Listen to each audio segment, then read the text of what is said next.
मंत्री आदरणीय बावनकुळे साहेब आपले विचार या ठिकाणी मांडा। एकदा जोरदार टाळ्या झाल्या पाहिजेत आपल्या साहेबांसाठी।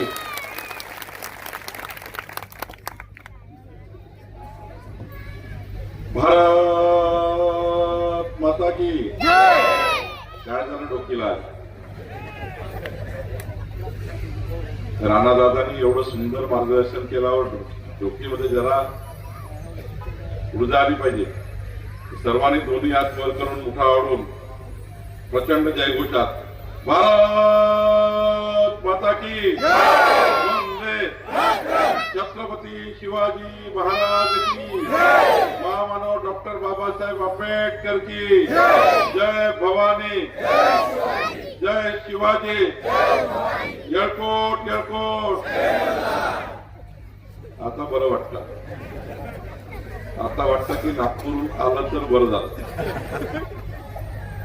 व्यासपीठावर उपस्थित भारतीय जनता पक्षाचे नेते आणि राज्याचे माजी मंत्री आदरणीय राणा जगदीशसिंग पाटीलजी, माननीय संजय कोटगेजी, आपले अध्यक्ष दत्ताभाऊ कुलकर्णीजी, आपले पूर्व अध्यक्ष नितीनजी काळे, अनिलजी काळे, माननीय गफ्फारबाई काजी, अनंतराव देशमुख, प्रमोदजी देशमुख, संग्रामय्या देशमुख, गोविंदजी तिवारी, अनिलजी बुचेकर, गुणवंतजी सुतार, विकासजी देशपांडे, दगडूजी धावारे, पांडुरंग वाकुरे, अरुण कोकाटे, रशीद कुरेशी, तानाजी माळी, बाळासाहेब पाटील, सतुरजी वाकुरे, माननीय गराड मामा, प्रभाकरराव गाळवे, पवन वाघमोडे, मोहनजी शिंदे, लालाजी शिंदे, अनिलजी कसबे, मुल्ला सिराजबाई, राजपालजी देशमुख, गुलाबराव वस्ताद, संतोषजी कंदले, महेशजी तिवारी, मच्छिंद्रजी रसाड, सुनीलजी काळे, व्यासपीठावर अनेक मान्यवर या ठिकाणी बसलेले आहेत। आपले जिल्हा परिषद गटाचे उमेदवार संजू पवारजी, डोके पंचायत समितीच्या उमेदवार निहाल काजीजी आणि गोवर्धनवाडी पंचायत समितीचे विलास रसाडजी, काही लोकांचे प्रमुख पदाधिकाऱ्यांचे नाव मी घेऊ शकलो नाही, पण माझी काही चूक नाही, लिहून देणारची चूक आहे।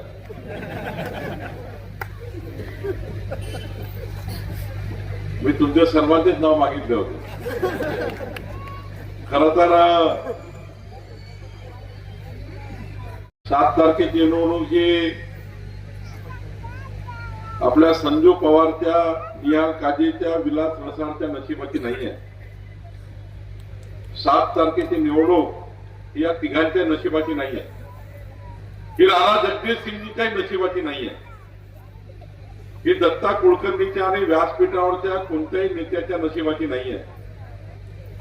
ही निवडणूक पंतप्रधान नरेंद्र मोदीजींच्या सरकारच्या, केंद्र सरकारच्या 55 योजना ज्या जिल्हा परिषदेच्या माध्यमातून आपल्या ढोकी जिल्हा परिषद मध्ये आपल्या जनतेकरता येणार आहे, या 55 योजना आपल्या भागामध्ये आणण्याकरता या ठिकाणी संजू पवारची निवडणूक आहे। माननीय देवेंद्र फडणवीसांचं सरकार, महाराष्ट्र सरकार, ज्या सरकारमध्ये मी मंत्री आहे, माननीय राणा जगदीशसिंगजी या सरकारमध्ये आमदार आहेत। या सरकारच्या 44 योजना ज्या जिल्हा परिषदेच्या माध्यमातून ढोकीमध्ये येणार आहेत, या 44 योजना संजू पवारच्या माध्यमातून आपल्या मतदारसंघात आणण्याकरता निवडणूक आहे।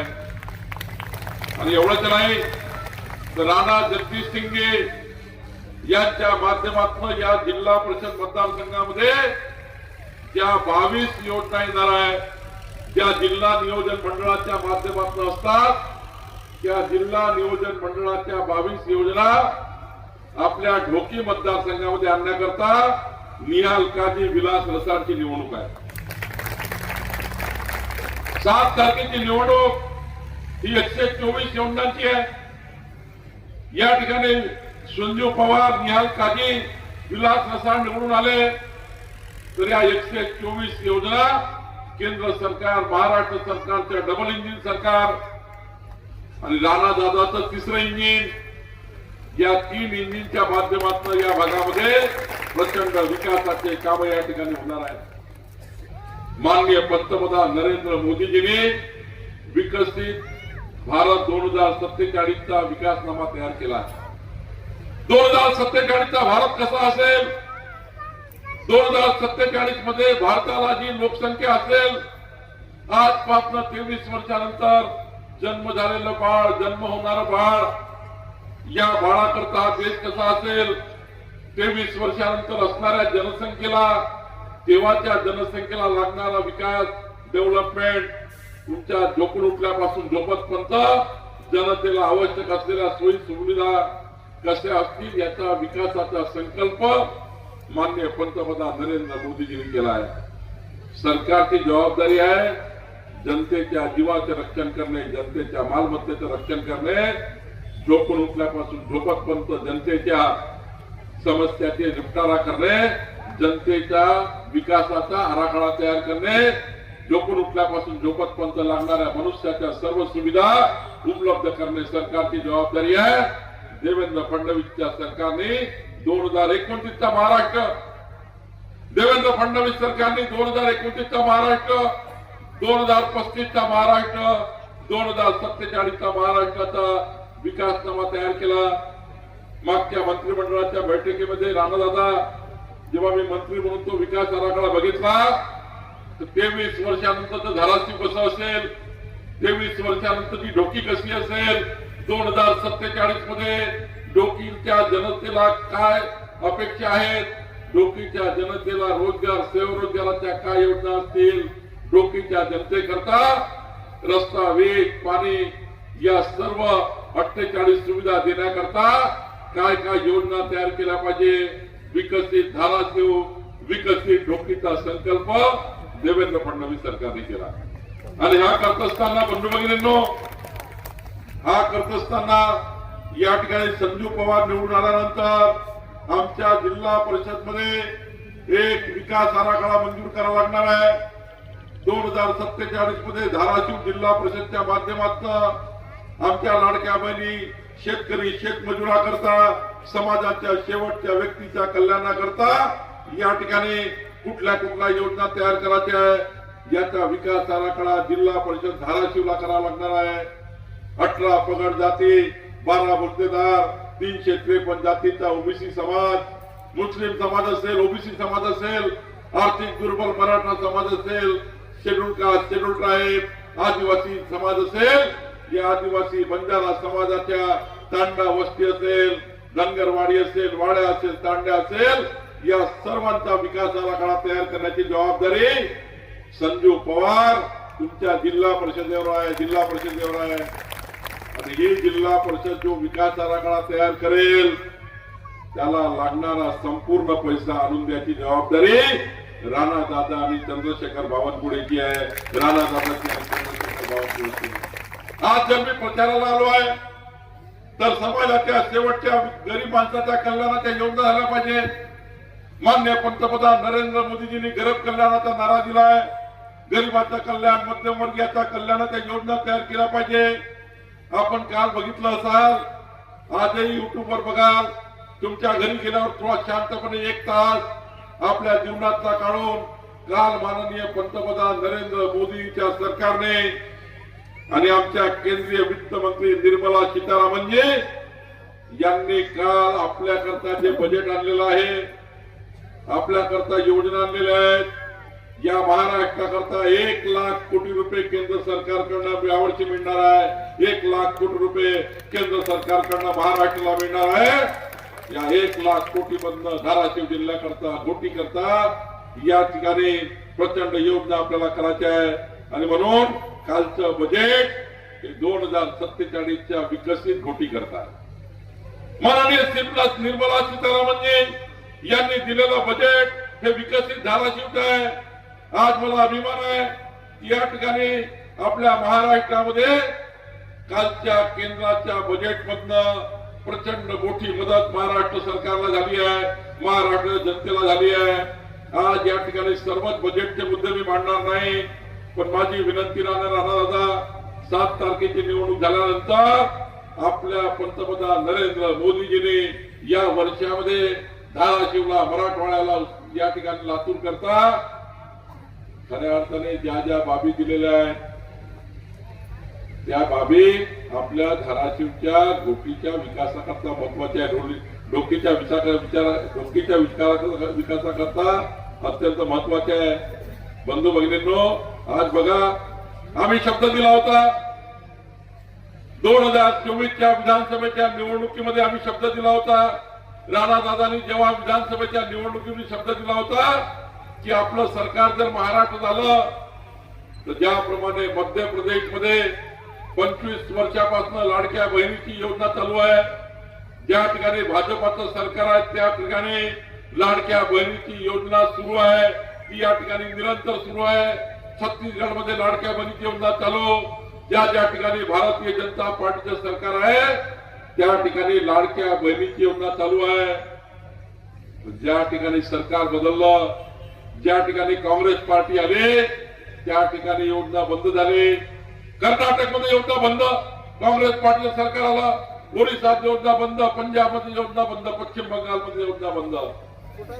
पण महाराष्ट्रात आम्ही तुम्हाला वचन दिलं आहे, या ढोकीच्या जनतेला मी आवर्जून सांगेल, जोपर्यंत महाराष्ट्रात भारतीय जनता पार्टी आणि महायुतीचं सरकार आहे, जोपर्यंत देवेंद्र फडणवीसचं सरकार आहे, महाराष्ट्रामध्ये आमच्या लाडक्या बहिणीची योजना सुरू राहणार आहे. आणि योजना सुरू राहणार नाही या ठिकाणी या योजनेला वाढ देण्याचा निर्णय आपलं सरकार करणार आहे. एवढंच नाही, या योजनेला मजबूत करण्याचा निर्णय आपलं सरकार करणार आहे. संजूजी कुठे? संजूजी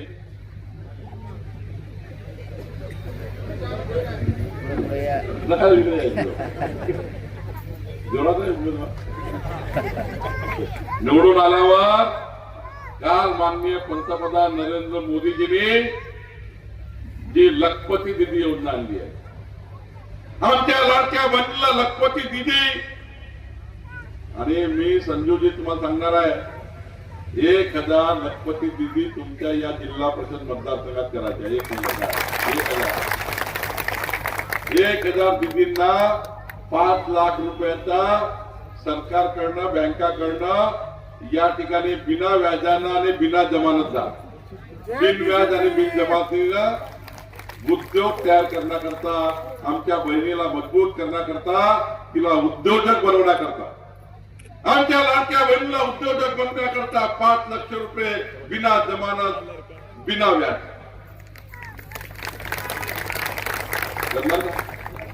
फक्त जमानत घ्यायची, उमेदवार गोडगोड आहे. बंधू भगिनींनो, 1000 महिलांना लखपती दिदी करण्याची योजना आणली आहे. खर तर या ठिकाणी या जिल्हा परिषद गटामध्ये 1000 महिलांची यादी आमचे संजू भाऊ तयार करतील आणि ही यादी तयार करून आपल्याला खऱ्या अर्थाने या भागामध्ये आमच्या दिदींना लखपती दिदी करण्याची योजना आणली आहे. मी सकाळी राणादादा सांगितलं, नागपूरमध्ये पालकमंत्री मी आहे, अमरावतीचा पालकमंत्री आहे. देवेंद्रजी, नितीनजी, मी नागपुरातून येतो. आम्ही नागपूरमध्ये 9 सखी योजना तयार केली. आपणही 9 सखी योजना राणासाहेब तयार करा. 9 सखी योजना म्हणजे 10 महिलांचा एक बचत गट तयार करायचा. मावींचा बचत गट असेल, उमेदचा बचत गट असेल, महिला बाल कल्याणचा बचत गट असेल किंवा लाडक्या बहिणीचा बचत गट असेल. आमच्या लाडक्या बहिणीच्या बचत गटाला, मावींच्या, उमेदच्या महिला बचत गटांना 1 लाख रुपयाचं 10 महिलांना अनुदान देण्याचा निर्णय आपल्याला करायचा आहे. 10 बहिणीचा एक गट 1 लाख रुपयाचं अनुदान. आणि हे अनुदान देऊन या महिलांना रोजगार, स्वरोजगार तयार करून यांना धाराशिवला, तुळजापूरमध्ये राणादादांनी एक व्यावसायिक संकुल उभा करण्याचा निर्णय घेतला.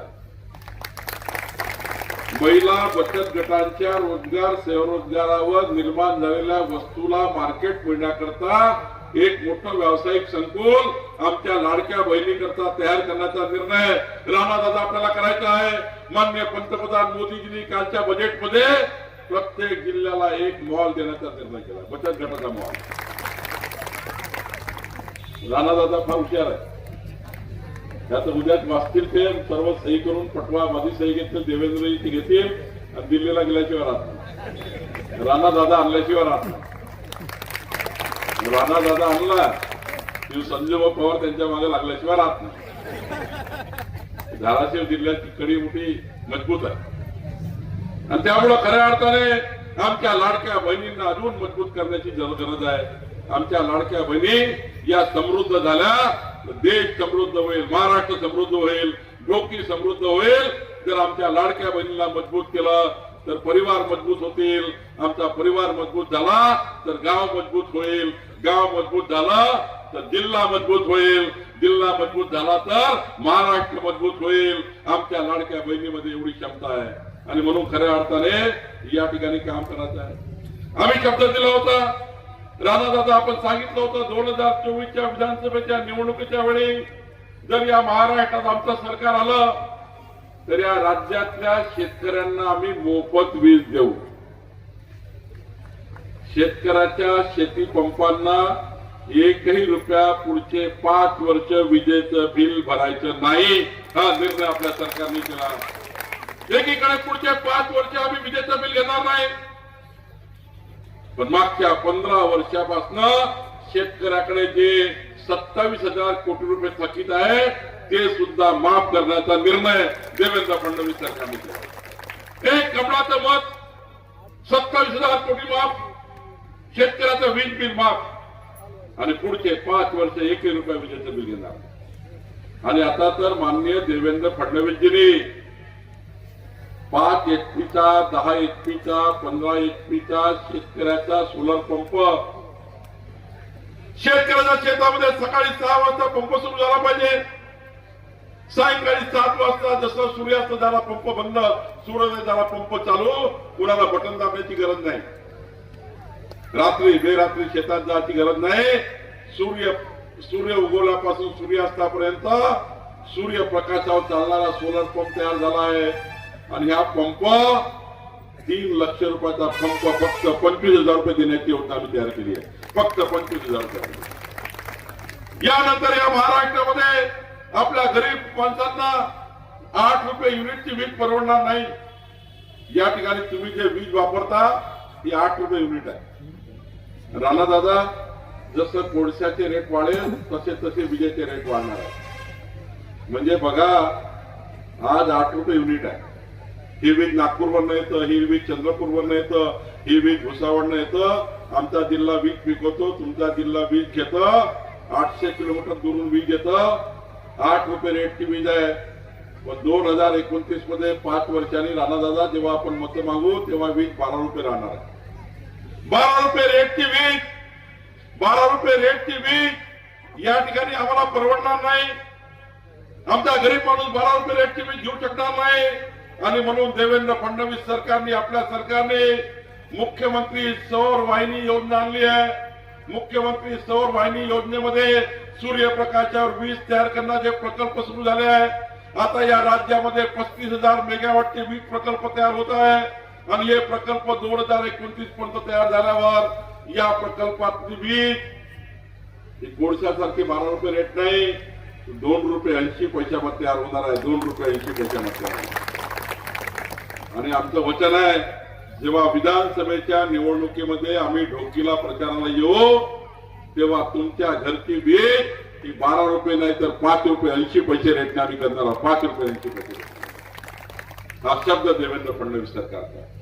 आता तर माननीय पंतप्रधान नरेंद्र मोदीजींनी प्रधानमंत्री सूर्यघर योजना आपण जाऊन घरी बघा, आज युट्यूब मध्ये बघा, आपल्या फेसबुक मध्ये बघा, इंस्टाग्रामवर बघा, प्रधानमंत्री सूर्यघर योजना आली आहे. आमच्या संजू पवारला, निहाल काजीला, विलास रसाळला आता यादी बनवायची आहे. आर्थिक दुर्बल परिवार, 100 युनिटच्या आतमध्ये वीज वापरणारा परिवार, 90% परिवार बसतात समोर बसलेले. 100 युनिटच्या कमी वीज वापरणारा परिवार ढोकीमधला. संजूजी यादी तयार करा, राणादादाकडे द्या, आम्ही मंजूर करू. या यादीनुसार आम्ही आता 25,000 रुपये सरकारकडनं अनुदान देणार आहे. 25,000 तुमच्या घरावर सूर्यघर आम्ही लावणार आहोत. प्रधानमंत्री सूर्यघर तुमच्या घरावर लावलं तर तुम्हाला पुढचे 15 वर्ष विजेचं बिल येणार नाही. पुढचे 15 वर्ष विजेचं बिल येणार नाही. असं सूर्यघर लावून देण्याची योजना येणाऱ्या 7 तारखेच्या निवडणुकीमध्ये आहे. 7 तारखेची निवडणूक ही प्रधानमंत्री सूर्यघर योजनेची आहे. 7 तारखेची निवडणूक 124 योजनाची आहे. आणि एवढंच नाही तर पुढच्या काळामध्ये आपला सरकार निर्णय करताय. आपण राणादादा, आपण जनतेला शब्द दिला होता, जर आपलं सरकार आलं तर आपण गरीब मध्यमवर्गीय शेतकरी, जो शेतकरी 40 वर्ष शेतामध्ये काम करतो, व्याजावर व्याज, सरळ व्याज एवढं त्या ठिकाणी कर्ज होतो आहे की गरीब शेतकरी कर्ज भरू शकत नाही. तो आत्महत्येचा विचार करतो आहे. तो गरीब माणूस आत्महत्येचा विचार करतो आहे. या महाराष्ट्रातल्या शेतकऱ्याच्या आत्महत्या करू नये म्हणून या गरीब शेतकऱ्याची कर्जमाफी करण्याचा निर्णय आपलं सरकार करणार आहे. गरीब शेतकऱ्याची कर्जमाफी करण्याचा निर्णय करणार आहे. मध्यमवर्गीय गरीब शेतकऱ्यांना गाडी, घोडा, बंगला, मर्सडीज कार आहे, त्यांची कर्जमाफी नाही होणार. ज्यांच्याकडे फार्म हाऊस आहे त्यांची कर्जमाफी नाही होणार. पण जो गरीब शेतकरी आहे, आणि एवढंच नाही, नुसती कर्जमाफीच नाही तर यानंतर डोकीचा शेतकरी कर्जबाजारी होऊ नये याकरता कधीच शेतकऱ्याला कर्ज काढायची गरज पडणार नाही. समृद्ध शेतकरी व्हावा याकरता आता AI टेक्नॉलॉजीच्या माध्यमातून आपण बघितलं असाल, काल माननीय पंतप्रधान नरेंद्र मोदीच्या सरकारने शेतकऱ्याकरता AI टेक्नॉलॉजीचा विचार केला आहे. शेतामध्ये AI टेक्नॉलॉजी आल्यानंतर तुमच्या शेतामध्ये जर पिकावर कीड येणार असेल, रोगराई येणार असेल, ते तुम्हाला पहिलंच कळणार आहे. AIचं तंत्रज्ञान वापरल्यावर शेतकऱ्याला, गरीब माणसाला डबल टिबल पीक घेता येईल अशी योजना आपल्या सरकार करताय. आणि म्हणून शेतकऱ्याच्या पाठीशी सरकार उभा आहे, गरीब माणसाच्या पाठीशी उभा आहे, समाजाच्या शेवटच्या व्यक्तीच्या कल्याणाकरता सरकार काम करत आहे. आज बघा, राणादादांनी सांगितलं की नदीला वाहून जाणारं पावसाळ्याचं पाणी वापस आणून मराठवाड्याच्या विकासाची योजना आपण तयार केली आहे. थेंब ना थेंब पावसाचं पाणी थांबवणे, पावसाचं पाणी, चालणारं पाणी थांबवणे, वाहून जाणारं पाणी थांबवणे, ते या ठिकाणी परत आणून मराठवाड्याच्या जलाशयामध्ये आणणे आणि जलाशयातलं पाणी 365 दिवस मराठवाड्याच्या शेतकऱ्याला उपलब्ध करणे, ही या ठिकाणी योजना आपल्या सरकारने तयार केली आहे. बंधू भगिनींनो, आपलं सरकार सिंचनावर काम करत आहे. मराठवाड्याचं एकूण एक शेतकरी, गरीब माणसाच्या कल्याणाकरता आपण काम करताय. मला विश्वास आहे, मी विदर्भात येतो, मला विश्वास आहे, शेतकऱ्याच्या शेतात जर पाणी असेल, शेतकऱ्याच्या शेतात दिवसाने 12 तास वीज असेल आणि शेतकऱ्याच्या शेतात जाण्याकरता रस्ता असेल, तर शेतकऱ्याचा पोरगा कधी चपराशाची नोकरी मागणार नाही, कधी कोणाच्या दरवाजात जाणार नाही. आणि म्हणून या राज्यामध्ये मुख्यमंत्री बळीराजा पांदन रस्ते योजना आपण आणतोय. मुख्यमंत्री बळीराजा पांदन रस्ते आणण्याचा निर्णय महसूल मंत्री म्हणून मी घेतलाय, देवेंद्र फडणवीस सरकारने घेतलाय. आणि आता आमचे शेतकऱ्याचे शेत रस्ते, शिव रस्ते, पांदन रस्ते याकरता मोजणी करता पैसे लागणार नाही, पोलीस बंदोबस्ताकरता पैसे लागणार नाही. आम्ही मोजणी करू, अतिक्रमण काढू, पोलीस बंदोबस्त देऊ, आमचा अधिकारी येईल, सर्व करून देईल, तुमचं अतिक्रमण दूर करून देईल. आणि एवढंच नाही तर 15 लाख रुपये किलोमीटरचा रस्ता, तुमच्या शेतातला रस्ता बांधून देण्याचा निर्णय आपल्या सरकारने केला आहे. राणादादा या धाराशिव जिल्ह्यातले शेतकऱ्याचे सर्व रस्ते मजबूत करून या शेतकऱ्याकरता समृद्ध जीवन तयार करण्याचा निर्णय आपण घेतलाय. मुख्यमंत्री बळीराजा पांदन रस्ते योजनेमध्ये आपल्या ढोकीमध्ये कुठे गेलं तिकडे संजो शेत रस्ते करून पाहिजे ना, निघाल कुठे आहे, विलास कुठे आहे, विलास कुठे गेले तिकडे बघ, तुमच्याकडे नागपूरवरून आलो. शेतरस्ते करून पाहिजे की नाही, फक्त ना फक्त वादा. मी चिंता करू नका, मी महसूल मंत्री आहे, पांढर रस्त्याचा मंत्री मी आहे, शेत रस्त्याचा. आणि जेवढे शेतरस्ते संजू तुम्ही सांगाल तेवढे संपूर्ण शेतरस्ते करून देण्याची जबाबदारी राणादादा आणि माझी आहे. आणि आता तर मी निर्णय घेतलाय 15/10/2024 पत्रकार बंधूंनी 15/10/2024 पूर्वी ढोकीमध्ये, धाराशिवमध्ये, तुळजापूरमध्ये ज्या ज्या लोकांनी घरं बांधले त्या सर्व घरांना मालकी देण्याचा निर्णय सरकारने घेतला आहे, स्वामित्व देण्याचा निर्णय सरकारने घेतला आहे. आपल्या ढोकीमध्ये जेवढ्या लोकांनी घरं बांधले असतील ते सर्व घरं कायदेशीर करून द्यायचा निर्णय आपण घेतला आहे. एवढंच नाही तर सरकारी जागेवर जे लोक आहेत, सरकारी जागेवर जे लोक बसलेले आहेत, गायरान जागेवर जे लोक बसले आहेत त्या सर्व लोकांना कबाला देण्याचा निर्णय आपल्या सरकारने घेतलेला आहे.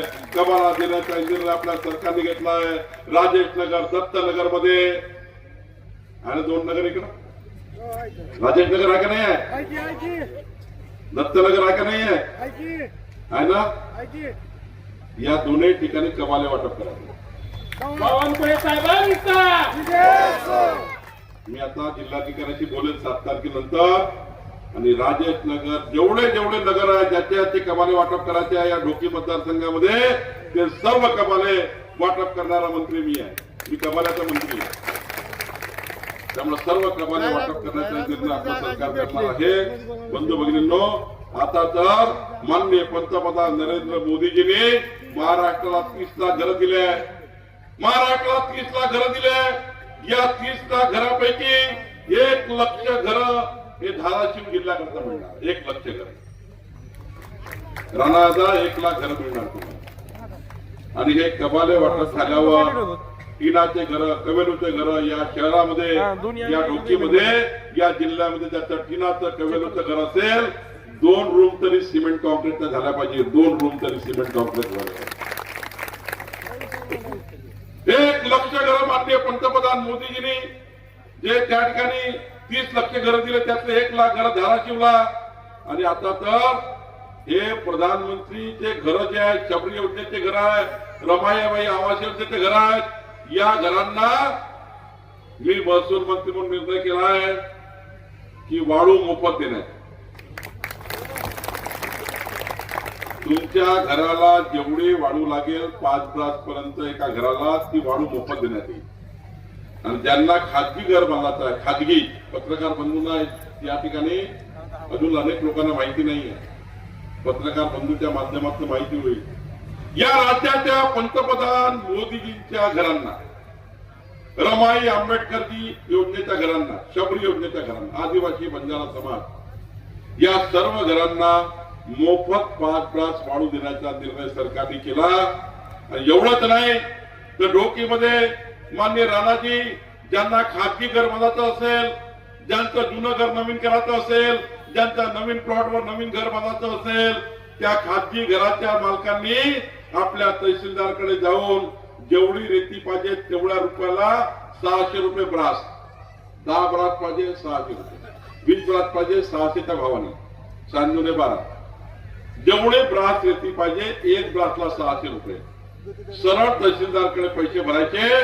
आणि जेवढी रेती पाहिजे तेवढी रेती सरकार तुम्हाला उपलब्ध करून देईल.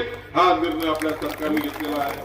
बंधू भगिनींनो, खऱ्या अर्थाने आता आम्ही नक्षा योजना आणतोय. राणासाहेब, नक्षा योजना ढोकीलाही मी आणणार आहे. महाराष्ट्रात येत आहे. माननीय पंतप्रधान नरेंद्र मोदीजींनी स्वामित्व आणि नक्षा योजना आणली आहे. या नक्षा योजनेमध्ये ढोकीवरनं आम्ही एक विमान उडवणार आहे. विमान इंडिगोचं नाही आहे, एअर इंडियाचं नाही, आमच्या कलेक्टरचं विमान आहे 1 मीटर बाय 1 मीटर, म्हणजे ड्रोन सर्वे होणार. इंग्रजाच्या काळानंतर कधी ड्रोन सर्वे झाला नाही. तुमच्या घराची लांबी किती, तुमच्या घराची रुंदी किती, तुमच्या घराची उंची किती, तुमचा प्लॉट किती, सरकारी मोजणी आम्ही करणार आहे. सरकारी मोजणी करून तुमच्या गुगलवर, तुमच्या आयक्लाउडवर टाकणार आहे. 500 वर्षानंतरही तुमचा नातू पडनातू माझं घर कुठं आहे, माझी शेती कुठं आहे हे मोबाईलवर, गुगलवर बघू शकेल. इतकं तंत्रज्ञान वापरून तुमची नक्षा योजना आम्ही करून देणार. नक्षा स्वामित्व करून देणार. तुमच्या शेत जमिनीचं स्वामित्व शेवटी सरकारची जबाबदारी आहे. तुमच्या मालमत्तेचं रक्षण करणे, तुमच्या मालमत्तेचं रक्षण करणे सरकारची जबाबदारी आहे. म्हणून आम्ही हे सर्व निर्णय करतोय. खऱ्या अर्थाने 7 तारखेच्या निवडणुकीमध्ये अनेक निर्णय होणार आहे. मुख्यमंत्री समृद्ध पंचायत राज अभियान येणार आहे.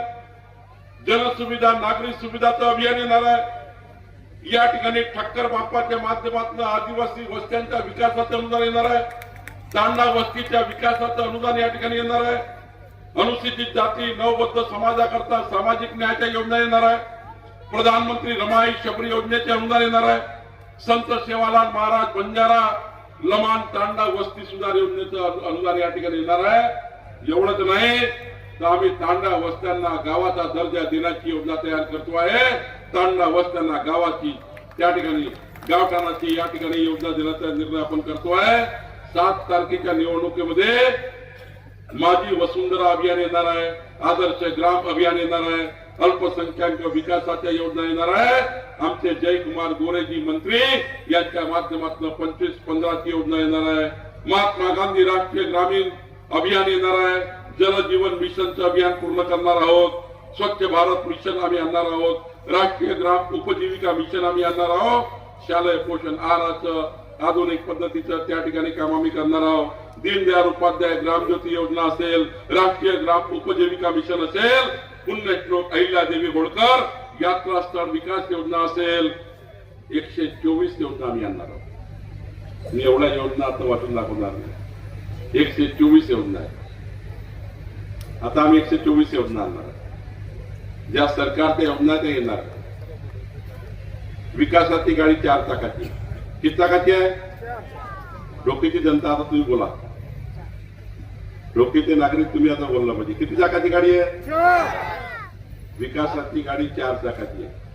1 चाक विकासाच्या गाडीचे 1 चाक पंतप्रधान नरेंद्र मोदीच्या 55 योजनेचा आहे. विकासाच्या गाडीचं दुसरं चाक देवेंद्र फडणवीस सरकारच्या 44 योजनाचा आहे. विकासाच्या गाडीचं तिसरं चाक मी माननीय नितीन गडकरी साहेबांना विनंती केली आहे की या ढोकीमधले धाराशिवमधले जेवढे पंतप्रधान ग्राम सडक योजनेचे रस्ते असतील ते रस्ते बांधून देण्याची विनंती मी गडकरी साहेबांना केली आहे. तिसरं चाक माननीय नितीन गडकरी साहेबांना मी विनंती केली आहे. नितीन गडकरी साहेबांच्या विकास योजनेचा आपण करणार आहोत. आणि चौथं चाक विकासाच्या गाडीचं चौथं चाक आमच्या राणादादा जगदीश पाटलाचा आहे. चौथं चाक त्याचं आहे. 22 योजनेचं चाक आहे. 4 चाकाची गाडी तयार आहे. ढोकीच्या जनतेला आज निर्णय करायचा, आज संकल्प करायचा. या विकासाच्या गाडीचा ड्रायव्हर कोण? गाडी तयार आहे. विकास योजना तयार आहे. ढोकीच्या गटामध्ये या विकास योजना कोण आणणार आहे? संजू पवार. जरा जोरात बोला मला. संजू पवार. संजू पवार. हा? संजू पवार. जोरात सांगा ना. संजू पवार. असे किंचित किंचित काय बोलता? संजय पवार. हे भाऊ.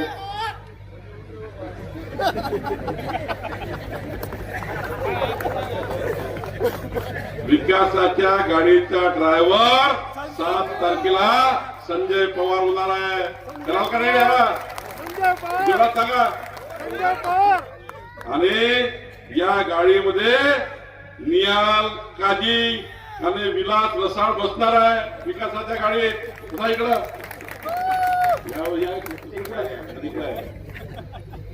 आता बघा यांना चाबी द्यायची तुम्हाला 7 तारखेला.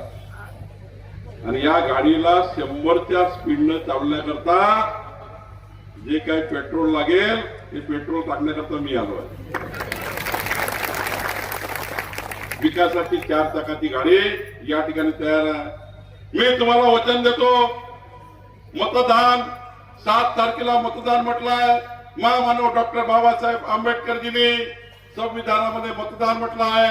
तुम्ही मतदान करणार आहे. पण आमचे 3ही कार्यकर्ते तुमच्या मताचं कर्ज घेणार आहोत. आम्ही मताचं दान घेऊन पळून जाणारे लोक नाही आहोत. आम्ही तुमचं कर्ज बघायला आलो आहे. तुम्ही या 3ही उमेदवाराला कमळ चिन्हावर बटन दाबून आपल्या मताचं कर्ज द्या. आणि तुमच्या कर्जाचे गॅरंटर राणा जगदीश सिंग आहे, प्रधानमंत्री मोदीजी आहे, देवेंद्र फडणवीसजी आहे, नितीन गडकरीजी आहे, चंद्रशेखर बावनकुळे. आम्ही जमानतदार आहोत. काळजी करू नका. मी जमानत घ्यायला राणाला जमानत घ्यायला आलो आहे. आम्ही जमानतदार आहोत. पण द्याल का कर्ज? जोरात सांगा ढोकीची जनता कर्ज द्याल का? बरं माझं एक काम कराल का? एवढे काम करणार आहेत तर तुम्ही माझं एक काम कराल का? जोरात सांगा बाई, मला आवाज येत नाही फार. करा का एक काम? 7 तारखेला सकाळी लवकर झोपून उठा. तुमचा परिवार आणि तुमच्या आजूबाजूचे 10 परिवार. किती परिवार? 10 परिवार. जोरात सांगा किती परिवार? आतापर्यंत मी बोलला, तुम्हाला बोलायचं मी आधीच सांगितलं. तुमच्या आजूबाजूचे 10 परिवार, तुमचा परिवार. मी सांगितलेलं काम लक्षात ठेवा 7 तारखेला की चंद्रशेखर बावनकुळे ढोकीला आले होते. 124 योजनांचा विचार करून गेले. आमच्या संजू पवारला मताचं कर्ज मागून गेले. आमच्या निहाल काजी करता कर्ज मागितलं, रसाळ करता कर्ज मागितलं, जमानत घेतली. लक्षात ठेवा. पण तुम्हाला एक काम सांगतोय, तुमचा परिवार आणि आजूबाजूचे किती परिवार? 10. यांना कुठे घेऊन जायचं? मतदान करा. कुठे घेऊन जा? मतदान केंद्रावर. मतदान केंद्रावर. मला वाटलं नागपूरला देतात.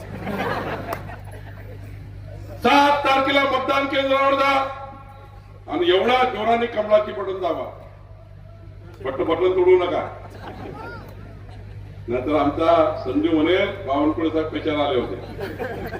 एवढ्या जोराने बटन दाबा की जेव्हा 9 तारखेला निकाल लागेल एवढे ढोकीतनं कमळ कमळ कमळ कमळ एवढे कमळ निघाले पाहिजे ढोकीतनं. यांच्या विरुद्ध उभा असणारा जो कोणी असेल त्यांनी कधीच या ठिकाणी उभं राहण्याची हिंमत करू नये. एवढं मतदान. तुम्ही कमळाला मतदान करा. कमळाची बटन विकासाची बटन आहे, बाकी बटना भकासाच्या बटन. कमळाची बटन विकासाची बटन आहे. आणि म्हणून तुम्ही 7 तारखेला मतदान करा. मी तुम्हाला वचन देतो, तुमच्या मताचं कर्ज इमानदारीनं 5 वर्ष काम करून समाजाच्या शेवटच्या गरीब माणसाचं कल्याण करून तुमची सेवा करून आम्ही तुमच्या मताचं कर्ज इमानदारीने तुमच्या विकासाचा संकल्प करून तुम्हाला विकासाकडे नेऊन या ठिकाणी तुमची सेवा करण्याचा आम्हाला मोका द्या. एवढीच या ठिकाणी विनंती मी करणार आहे. तुम्ही महालक्ष्मी पूजन केलं असाल दीपावलीमध्ये. संजय भाऊ, दीपावलीत महालक्ष्मी पूजन झालं की नाही? तुम्ही बघितलं असाल परिवारासोबत आपण जेव्हा महालक्ष्मी पूजा करतो तेव्हा आई महालक्ष्मी कशावर राहतं? आई महालक्ष्मी कशावर राहतं? मग आपल्या परिवारामध्ये आपल्या मुलाबाळांना सुखी ठेवणारी, आपल्या घराला समृद्ध ठेवणारी, आपल्या घराला मजबूत करणारी दीपावलीची आई महालक्ष्मी कमळावर असतं. तर ढोकीच्या विकासाची लक्ष्मी कशावर असणार आहे? तर जोरात हात म्हणून सांगा कशावर असणार आहे? माझं एक काम कराल ना? कुठलं काम? विसरले वाटतं तुम्ही. किती घर? किती घर? बरं 10 घर कोण कोण घेऊन जाणार? 10 परिवार. ताई तुम्ही नाही येणार का त्या 3ऱ्या नंबरचा? ताई काही आपसातल्या आजूबाजूच्या लोकांची काही वाद आहे का तुमचा? काही पटत नाही का लोकांची? मी समजेन त्यांनी हात वर नाही केला त्यांचं पटत नाही लोकांची. इकडे तुमचं काही पटत नाही का भाऊ लोकांची? चला 10 घराचा संकल्प करूया. 10 घर 10 परिवार सांभाळण्याची जबाबदारी आपण या ठिकाणी घ्यावी. 10 परिवार सांभाळण्याची जबाबदारी घ्यावी. पक्का ना? विजय संकल्प करायचा. त्याला हात वर करून दोन्ही हात वर करून विजय संकल्प करायचा. भारत माता की, भारत माता की, भारत माता की.